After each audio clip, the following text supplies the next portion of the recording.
کشمیر میں 3 جگہ نہیں 2 جگہ منعقد کیا یہ مقالہ اور سیمینار.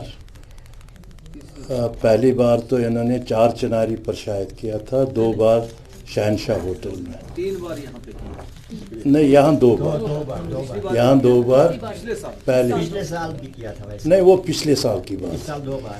تو ان کی ہمت کی میں داد دیتا ہوں پہلی بات، اور مبارکباد بھی کمار صاحب کو دیتا ہوں کہ اس نے اتنا بڑا ادارہ کھڑا کیا. اور انشاءاللہ مجھے امید ہے، کیونکہ میں پہلی بار جب ملا تھا کمار کو، وہ ملا تھا میں دلی میں، آج سے 4-5 سال کی بات ہے. اس وقت یہ نہیں لگ رہا تھا کہ یہ اتنا بڑا ادارہ کھڑا کریں گے. مبارکباد کہ اردو سفر میں یہ ایک اہم پلر ثابت ہو رہے ہیں. اس کے بعد میں دوسری بات جو بتانا چاہتا ہوں، یہاں پر جو مقالے پڑھے گئے 21ویں صدی کے بارے میں، میرے نزدیک تنقید و تحقیق 2 ٹرمز ہیں. تنقید میرے نزدیک ہے جیسے ہم افسانہ لکھتے ہیں، پوئٹری شاعری کرتے ہیں، ناولٹ یا ڈرامہ لکھتے ہیں، یہ تخلیقی عمل ہے. تنقید اور تحقیق 2 ٹرمز ہیں. تنقید میرے نزدیک ایک ٹیکنیکل سبجیکٹ ہے.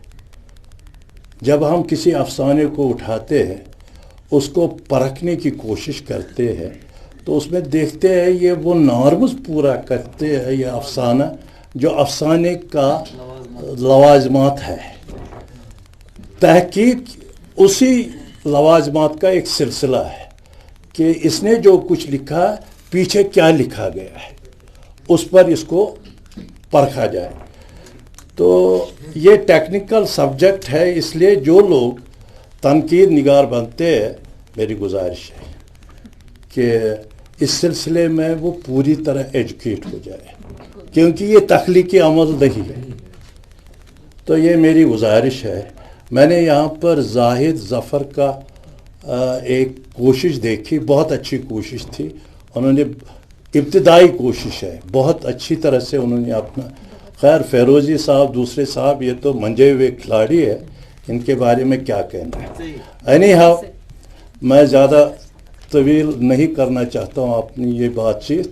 تو میں ایک بار پھر کمار صاحب کو مبارکباد دیتا ہوں. ان کے ساتھ یہ عبدالغنی سوداگر صاحب بھی ہے، اور ان کے بھائی صاحب منظور احمد بھی ہے، اور آپ سب کا، کیونکہ اس وبائی حالت میں آنا، پھر ایسی محفل میں شرکت کرنا، it self is a big thing.